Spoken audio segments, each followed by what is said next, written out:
Hello, everyone. I think we are online. Welcome. We are driving home with business tonight. It's Glenis Gassmann from More Customers, More Profits, and we've got a webinar happening, broadcasting to you from downtown Melbourne, but we're driving as well. And we don't have our phones in our hands, so it's all good. We are very legal. I have a couple of great guests on tonight with me. Firstly, we have Nellie Fung, and Nellie is a financial advice principal from O'Brien's Accountants and Advisors, and Nellie's going to be talking to us a little bit more about you know, how to get more time for your business, because she's a real guru at time management. And what Nellie does is she has a team, and her and her team deliver effective financial and management strategies to businesses and family groups to achieve their ideal future, which sounds really great, doesn't it? And their ideal client is a passionate business owner who wants to grow their tax. You want to grow their business effectively with tax minimization and wealth transition. So that sounds really quite high flying, Nellie. Welcome to the show. How are you? Good, thank you. How are you, Glenis? I am sensational today. I have had such a great week and day. It's been unbelievable. Yeah, Phil, how are you going, Phil? We got Phil East also. Hey, Glenis. G'day, Nellie. Yes, hey, unbelievable. Unbelievable. I had a sensational day. Sensational day myself. Sensational as well. Yeah, so Phil's from Profit Improvers. And what Profit Improvers does is he helps small businesses to grow their business, giving them more choices when it comes to making lifestyle decisions for themselves and families. And Phil operates all around the Gippsland area. So how's the weather out there today? Sunny as usual. Sunny, a little bit of a light breeze. Anyone would think it was November. Oh, really? Wow, you're lucky. Bit fresh this morning, a little bit of a frost, but that's the indication of a great day to come. Yeah, it was pretty cold here. It was minus, it was 0.5 this morning when I started my first call, and it said it felt like minus 0.5. Yeah, so I'm out on the western suburbs here in Melbourne. So it's a little bit cool, but yeah. So anyway, welcome you two. Phil's been on before. So he's managed to talk to us a little bit about his why last week, and I got Phil back because, you know, Phil's actually been all around time management for all of his life, working in banks and accounting and now coaching. And Nellie, you're with time management in a financial advising firm and things like that. So we're going to have a chat to you later a little bit about all your great ideas, tips that you've got for time management in this area. But I suppose first, before we go to that, it's a little bit about, for me, it's like, why does time matter in business? And for those of you who just joining us, I know we've got a few more online now. Glenis Gassmann, More Customers, More Profits. I work with business owners to triple your leads and double your profits. I'm also coaches to help you get results as well. You don't get to this level in business without managing your time. And once upon a time, I didn't do that. And I used to leave everything in my head. And I used to forget things, you know. That was a few years ago. But now I learned the art of time management, and I haven't perfected it yet. You know, we can't perfect time management. We got to work on it every day. Well, anyway, that's what I think. But Nellie might come up with some really great tips that we don't have to do that. But some of the key things for me around time is, you know, most business owners that I talk to, they always say to me, they haven't got time to grow their business, or I'm too busy to do that, you know. But I find that when I get them to write things down, what they're really doing, that they are just busy thinking they're busy. They're busy in busyness rather than actually really being busy. So I started working on myself, my own time management, when I started seeing a lot of business owners being like that, and how I could work out some really good, effective ways on how I manage my time. And I've done that. And it really comes back to that 80-20 rule. You know, I've just got to work on 20% of the things that bring me 80% of the income. And I have a rule of 8. I write 8 things down every morning. And they're the things that I really want to get done, but I prioritize the first 3. And I make sure those 3 are actually done. Sometimes I get more than 3 done, which is a real surprise. But most of the time, I don't get the 8 done. And then I look at it at the end of the day and I go, you know what? Is this really high priority for me for tomorrow or for next week? And then I reprioritize again. I spend 15 minutes at the end of every day prioritizing what I need to do the next day. And that seems to help me through. And the other thing I do is I put things in my electronic diary. And I have now become a robot to my diary. And that's what I never used to do. It took me 8 years to perfect this. And it's probably still only 80% there. But at least I know that when I have to be somewhere, I have to do something, it is in a trusted source for me. And that's my diary. Some people use paper and diary, some not. So that's what works for me in time management.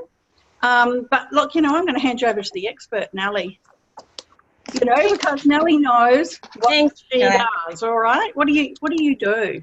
Yeah, I'm no expert. It's all trial and error. But over the years, I find that anything that can be automated has to be automated. So that's how I create more time for myself. I mean, all of us are given 24 hours each day, nothing more, nothing less. It's how we invest our time to do, and we reap what we sow. Like, you know, I invest my time. And most important for me, like you said, calendar. I always make appointments with clients at least 6 weeks in advance. And then Wow. So, and provide my team sufficient time to produce the documents. And we make sure that we work towards a deadline and we map out our calendar for 2 weeks ahead. So I always plan ahead because as the saying goes, if you fail to plan, you plan to fail.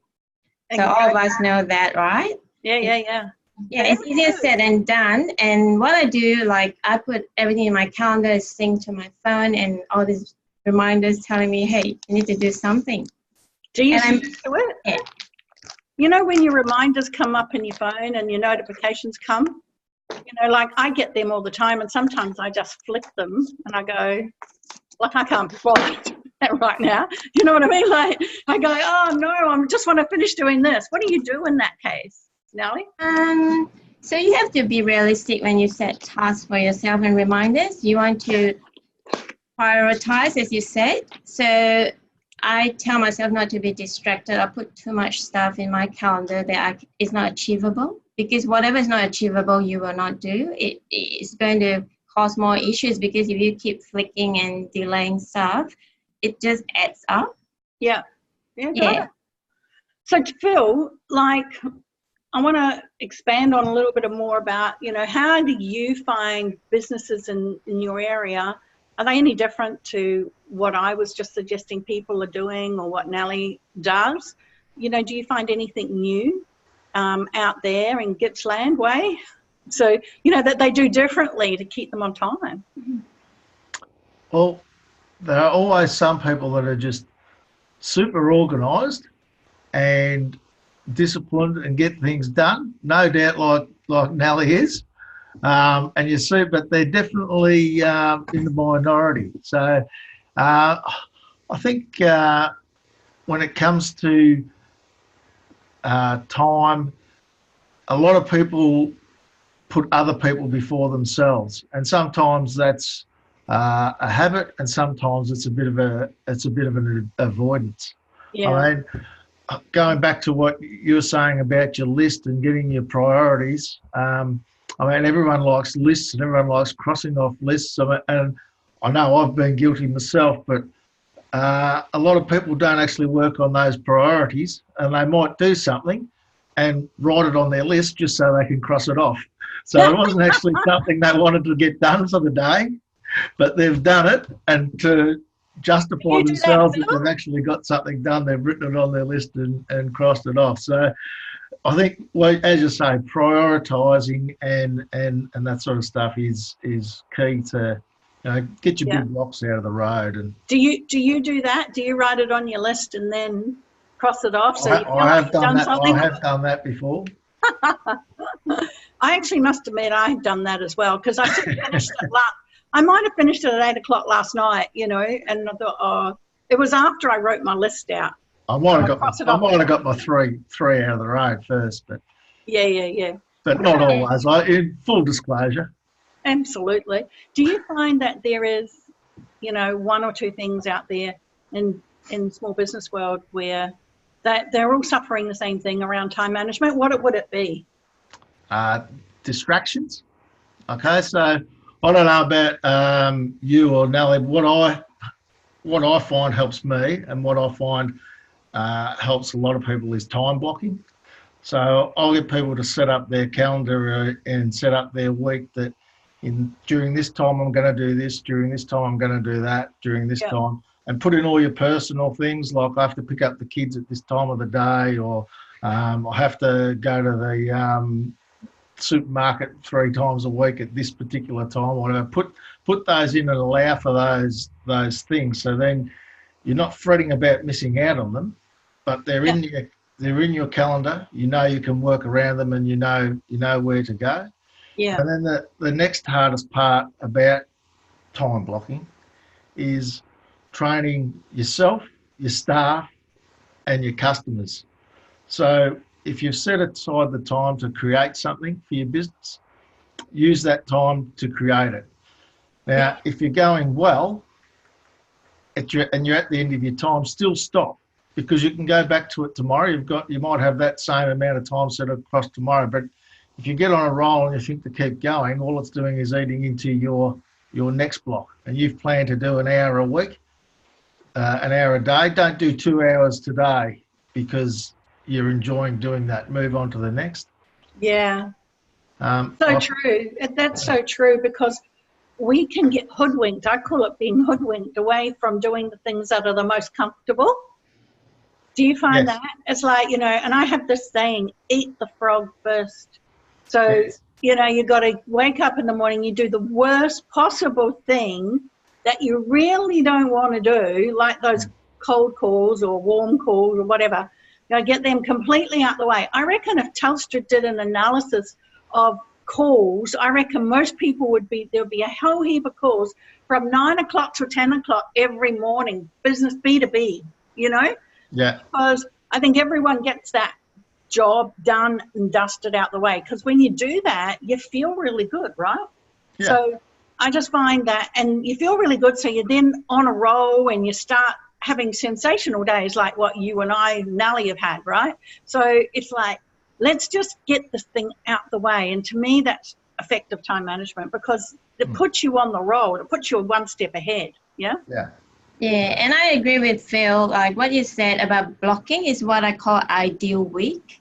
So I have my calendar blocked out for allowing for, you know, overflow of work and client contacts and distractions. But I always ask myself, is this urgent or is it important? So that's how I get work done, and I ask the right people to do the right things, so that we all collectively as a team, we achieve the desired outcomes. Right. That's really good. Well, I'm just going to... Your ideal week. I like that little front. Can I use that? Of course you can. All right. No worries. I'll use that one. We've got some questions in the Q&A. So firstly, I want to welcome everyone to the Drive Home. We're doing the Drive Home webinar. It's really great to have Phil from Profit Improvers and Nellie Fung from O'Brien's Accountants and Advisors with us tonight. We're talking getting more time for your business, and why time really matters in your business, because it's so easy to get distracted, like what Phil's saying, and to get like hoodwinked away to do the things that we really like doing because it's comfortable, instead of doing the things we really need to do that will cross that list off or get the priorities done. And Nellie's just been telling us that they use time blocking to do that.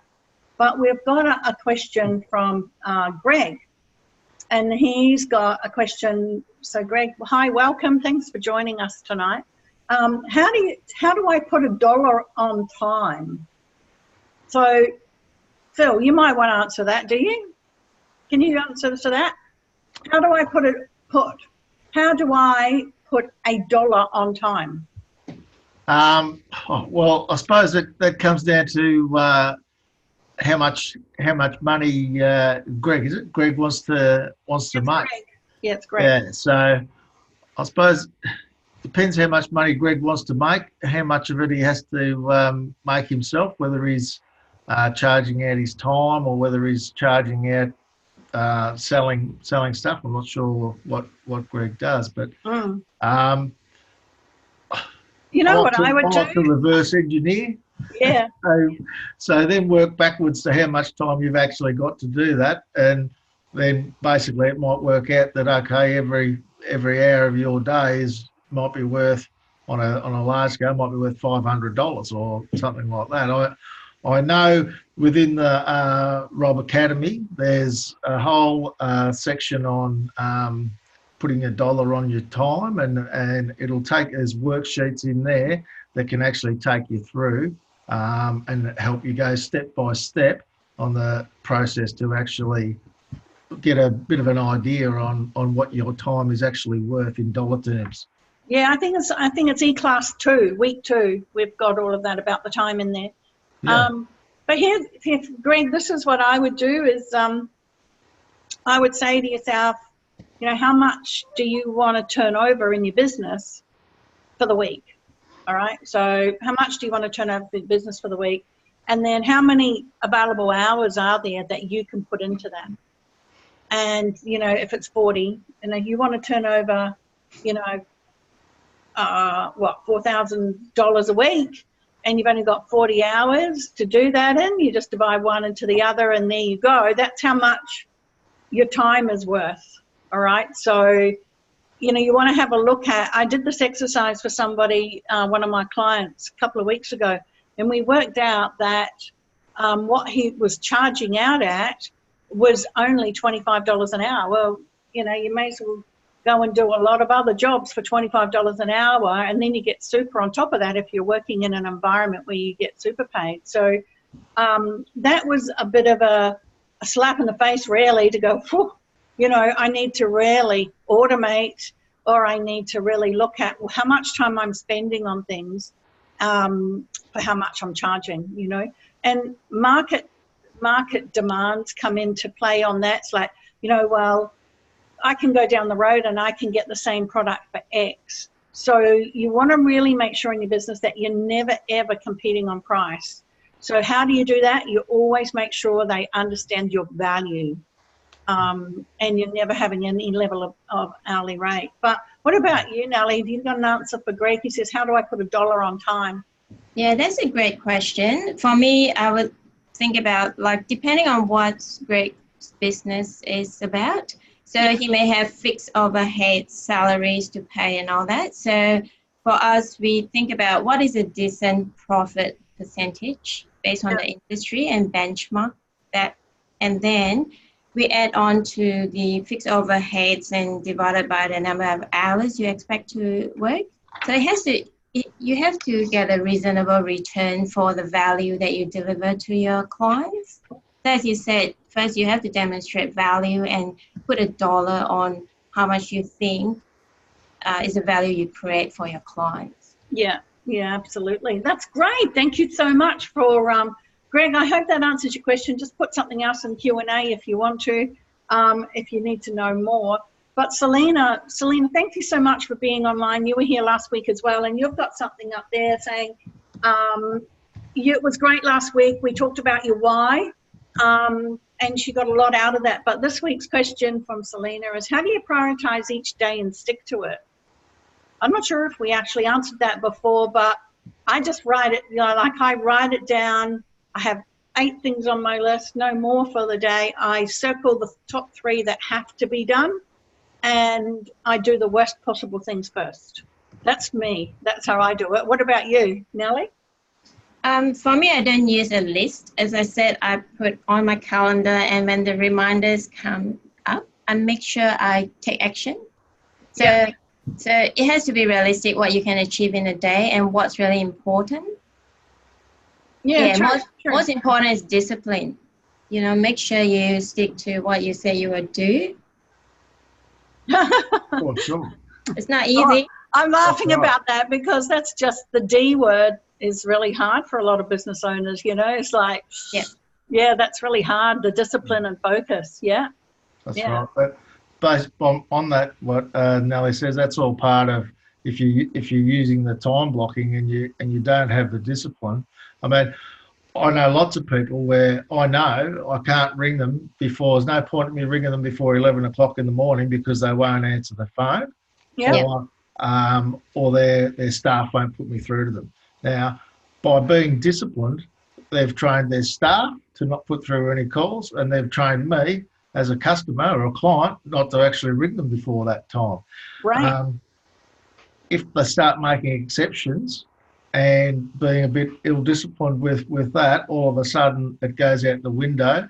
The staff don't know whether or not they can put through a call, and someone might ring up and say, well, I was just talking to him, he just rang me, or I was just talking to him 10 minutes ago or something like that. So that discipline that you're talking about also helps your staff keep you disciplined and your customers on track as well. So Yeah. Good points.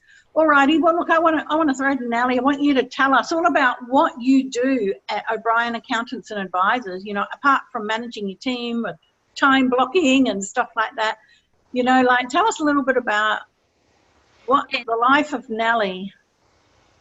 So at O'Brien's, we have a lot of collaboration. We believe in teamwork.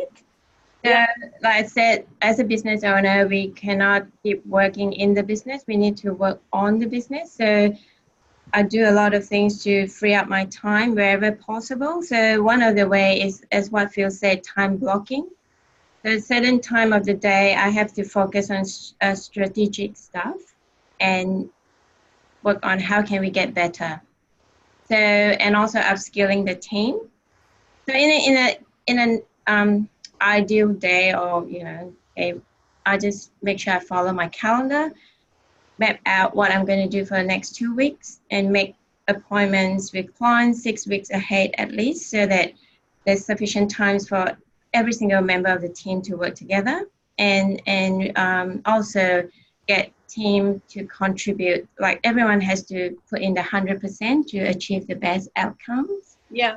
Yeah, so we don't just do financial planning or tax or accounting. We work together to service business owners as well as family groups. Good. And what are you servicing them with? So you provide the tax returns, you're providing financial statements for them so they can take them to the banks and get, funding, or take them to a lending, get funding for anything in their business, properties and that. But what other values do you, so you do planning for them, so investment planning and things like that? Yep. Yeah, so our point of difference is when we see a new client or even existing clients, we put everything on one page. Like, as accountants, we use spreadsheets, right? Yeah. Most important is cash flow for anyone, like business owners or the day-to-day ordinary person. Cash flow is most important. Yeah. So we help people determine what are your sources of income, what are your expenses, the fixed overheads that you need to look after. So cash flow first, and then assets versus liabilities, and the defensive plan in terms of insurance and estate plan. So we look at the overall picture of every single client that comes through the door, and we help them plan what do you want to achieve in like 12 months, 3 years, 5 years. So so we built what we call a roadmap and a one-page financial plan that helps our clients at every stage of their life, as long as they partner with us to, and they trust us to put in place tax-effective strategies along the way. So tax is the only thing that if I can save you a lot of tax, that is the only certainty that I can give clients. Yeah. I mean, save tax legally. Of course, you're not going to do it illegally. Of course. No. So tax savings is a certainty. We cannot guarantee investments return because none of us has got a crystal ball, but we work with investment experts to ensure that our clients hold us accountable, and we hold the investment team accountable. So there's a lot of collaboration and different experts all working together to achieve the best outcomes for clients. Yeah. Have you found that there's been some level of people like just not wanting to go into investments, if they're a little bit resistant now through what's gone on through the banking and the Royal Commission and stuff like that? Did that impact your business? For our existing clients, no, but for new clients, we understand people need to learn to trust us. Yeah. So existing clients who've been through the GFC and they haven't suffered that much as what, you see in the news, they turn up every 6 months or 12 months and they see, hey, my returns after all the fees are still much better, or maybe 3 or 4 times the rate of what a bank term deposit gives you. So we invest according to our clients' risk tolerance. We don't put them in risky assets that they can't sleep at night. So and if you see all the client feedback that I get, that is the testimonies of what we do. Yeah, no, good. And you're based in Kew? Ivanhoe. Ivanhoe, that's right. We're based in Ivanhoe as well. And for those of you who don't know what GFC means, that was the global financial crisis, and that was really hit here in Australia about 2010 to 2012, really. It was, I was in the coaching business at the time, and a lot of businesses thought that coaching was a luxury. But one particular very smart farmer who I had at the time, he said, no, I want more of everything you can give me. Show me how to market, show me how to educate all of everyone that I've got. So we actually put in a lot of investment into marketing and advertising and training staff members over that period of time. And he did all the marketing and everything when people weren't doing it, so that when it started coming back up in 2012-13, his business just went through the roof because of that. So GFC was great for some people, but for others it wasn't. Yeah, in the risk world. Hey Phil, thanks for sharing us that. Phil, I just want to ask you in relation to accountants, because I know you've worked in accounting firms and that as well, right? Yeah. And so I know that Nellie talks about fixed assets and liabilities and assets and stuff like that. In your world, do business owners really understand all of that, or they really need to rely on accountants to actually get that stuff for them, to really to teach them all about that? Yeah, so I think they, most of them, they've got a bit of a mental block on it. So they need to talk to their accountant to get them to explain it to them. They need to have a basic understanding of the most important things in their balance sheet, and have their accountant or their coach or someone explain it to them and why it's important, so then that they can focus on it. And then when it comes to the nitty gritty and all the other bits that make it go together, well, they can do that in their accountant, and that they can do that in conjunction with their accountant. But it's the same within the profit and loss. People need to know their numbers. They need to know the important things that are going on, and just saying I don't understand it or I don't like numbers or whatever, it just doesn't cut the mustard. And what I find, I get it, because what I find is that as a coach, I want anyone who works with me, they've got to give me their numbers every month. And it's not just the financial numbers. I need to know leads and conversions and things like that, right? And if they do know their numbers, they start putting systems in place to do that. They do have to start being automated and organized. But we're looking at the monthly, and typically when they come to accountants, they're coming to get their BAS done or their financial statements done at the end of the year, right? Hopefully it's quarterly or at least monthly. But I find that coaches get to see figures first, only if they understand them. There's not a lot of coaches out there that have the level of skill that we have with numbers. Yeah. But if you do actually get them to do their numbers, how do you see, as a coach, when do you refer back to accountant to actually go, okay, there's something massively wrong here. We need to talk about that as far as cash flow goes, because cash is king in a business, right? And if we're monitoring on a monthly basis, when is it that we shoot them back to the accountant and go, there's something wrong, you need to sort that out?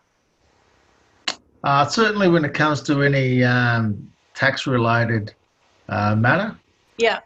Certainly when I'm helping them make more money than they were and they've got some extra cash and they need to put it into look at superannuation or something like that, I send it back to them. As far as cash and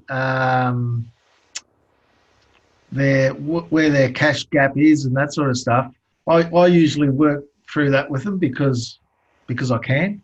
Yeah. And then from there, if there's something that they'll need to work with their accountant, if it comes down to finance and that sort of stuff, well, I'll refer them back to their accountant to go and talk to them and maybe get some of their strategies or whatever in relation to financing that cash gap or whatever. But it depends on what it is. Yeah, I find that there has to be a relationship between coach and accountant. Yeah. Yeah, if there's a good relationship like that, then we grow people's businesses and we have the cash, extra cash to put into super, to put into investments, to have the accountants look at how do we minimize the taxation, because that's a good problem to have, right, Nellie? That's right. Yeah. Well, you will know, Glenis, you are our client. I know. First year. So this is a real milestone for everyone listening tonight. You know, first year that I have not done my own tax return, I don't know, forever. Like, you know, as you know, I was a chartered accountant. I still am, but I practiced. And I gave it all away. I gave it to Daniel. Yeah. You know? And it's been great. You know, he's so thorough. He's gone through everything. He's picked up some things I never thought of. And we're just about to sign off on them right now. So it's really good. Yeah. Yeah. And going forward, we do forward planning. So we help clients to estimate how much tax they're going to pay in the next 12 months, like based on how much revenue and profit they're going to earn in the business. Yeah. So we like you say, we work with coaches like yourself, and we plan 12 months ahead rather than doing just tax returns of the last 12 months. Yeah. Yeah, good.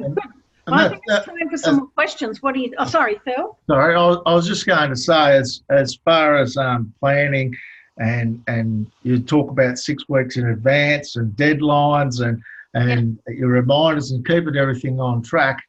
There's a quote that I like from Jim Rohn, and it says about how time's a valuable asset that we always kill it or spend it or waste it. When it's an asset, we should be investing our time. So I find in order to plan, the first part of planning is we need to actually know where we are now.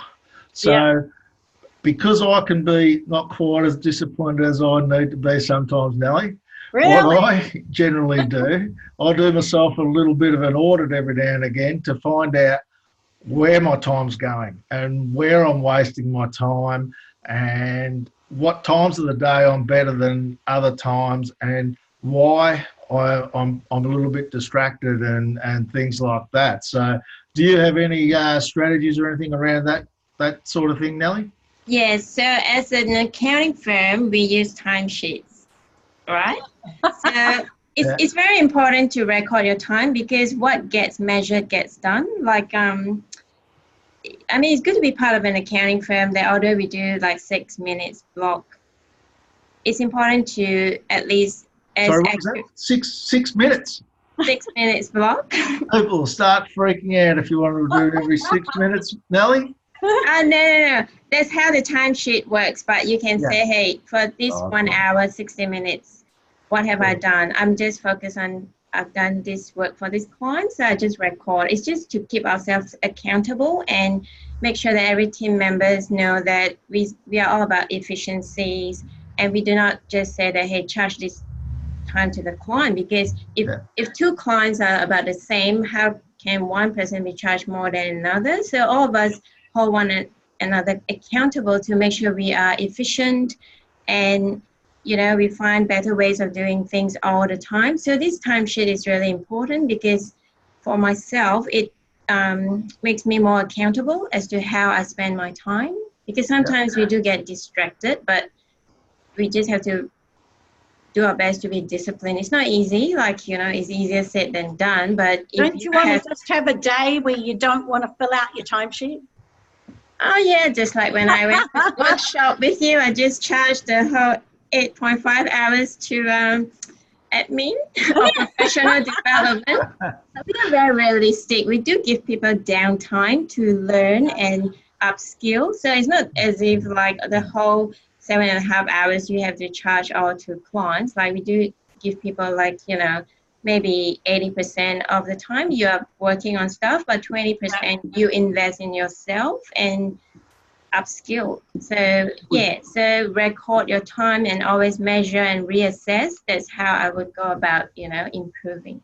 Would you think that any business owner out there would, even if they can't get their head around using a timesheet all the time, would you think that they would benefit from doing it simply for a week? Maybe 15 minutes at a time or whatever, just to, would that be benefit to them? Is a week long enough or? Definitely, because a week may not be long enough because habits are formed over like 21 days, right? Yeah. So probably 3 weeks. Just roughly record where has the time gone, from 9 to 5, what have I done and what have I achieved? And you have to review and reflect and try to get better. Yeah. So I would suggest 3 weeks. Yeah. There's so many businesses out there that I know, small businesses that, they don't have that discipline of 6-minute units, which I think is awesome. But they spend time on things that's actually not giving them leads coming in or converting leads or doing the work. Because that's really the main things that, when you're in small business, you either got to do the work, manage the staff, manage the team, or you're lead generating or converting new leads, right, to grow your business, or strategic work. And they go and do strategic work, but they don't get leads from that.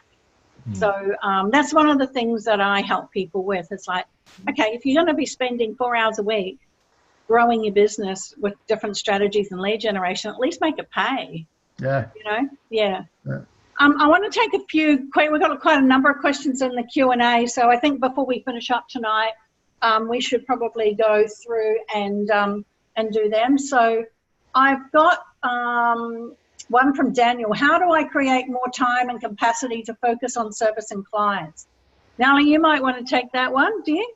Yep. So I think Daniel sounds like a business owner. So as a business owner, what we need to do is we leverage. We don't do the work ourselves. We get graduates and we employ people with the right skills, because no man is an island. I can't do everything myself.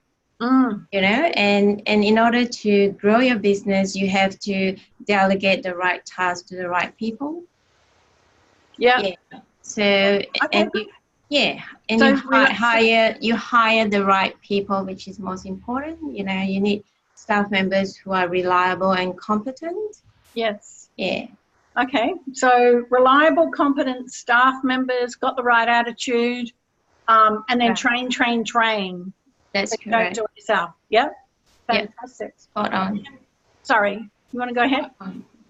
What's that? I say spot on. Excellent. We got one for Glenis. That's me. Joan wants to know how to say no to someone without being rude or upsetting them.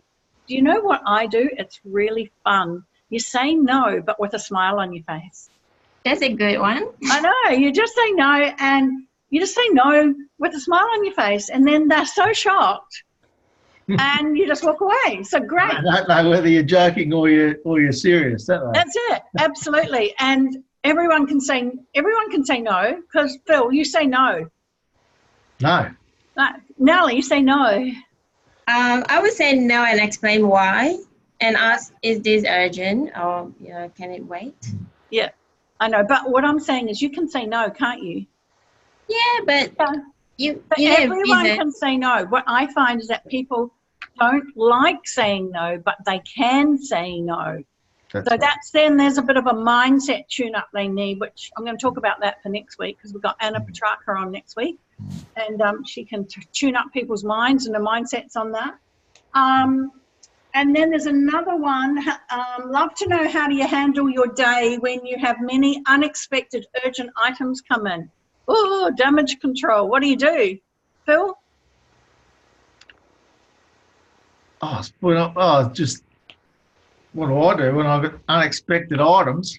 Unexpected urgent items. I suppose I look at them and I find out whether I decide whether they're urgent or they're important, or they're urgent and important, and I categorise them. And if they're someone else's urgent but not my urgent, I say no thanks, I can't make it. You delegate. Delegate, yeah.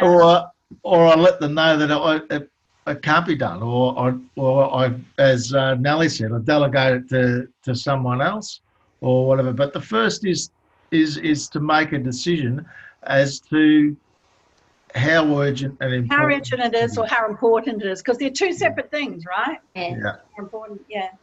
And Simon, for Nellie, Glenis and Nellie both mentioned automation as a time management tool. What's your 3 best automation tools, Nellie?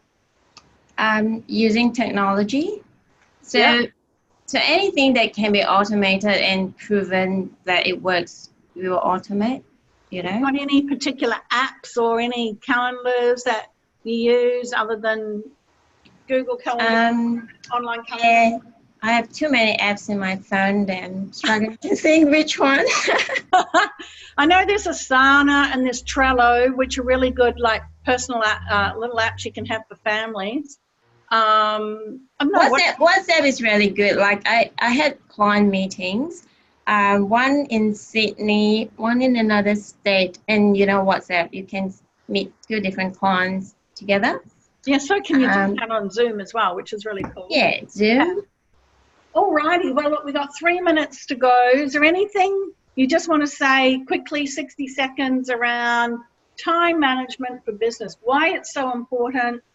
If you're stuck with that, what do you got to do first? I'll tell you, time management is important, Glenis, because money loves speed. So the more stuff you can get done with your time, the more money you'll make.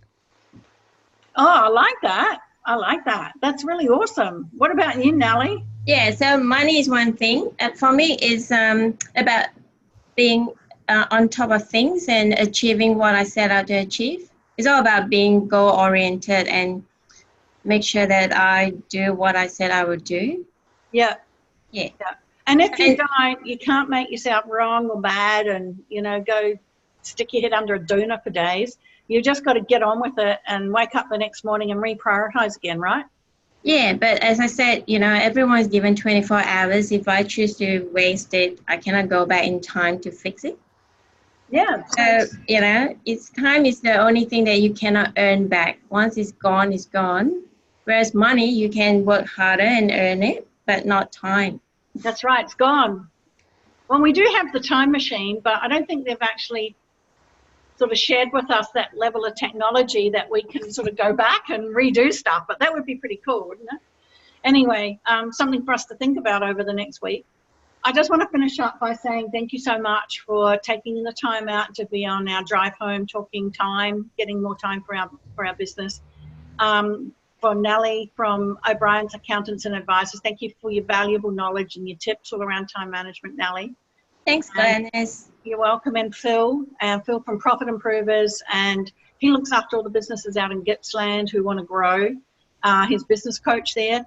I also want to just let you all know that we've got promotions within the RoB Academy. We've got lots on time management within there. We've also got a Facebook public group if you want to jump on that.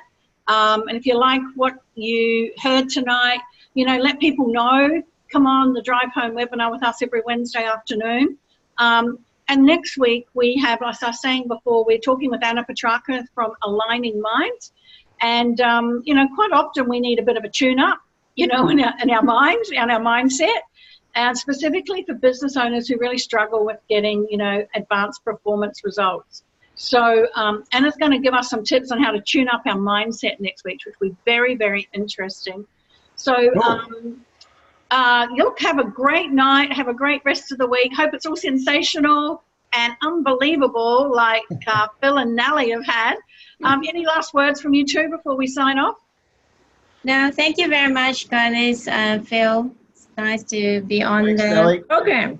Yeah, awesome. Well, we'll see you next time. No worries. Thanks, Glenis. Bye. You're welcome. See you later, everyone. Thank you.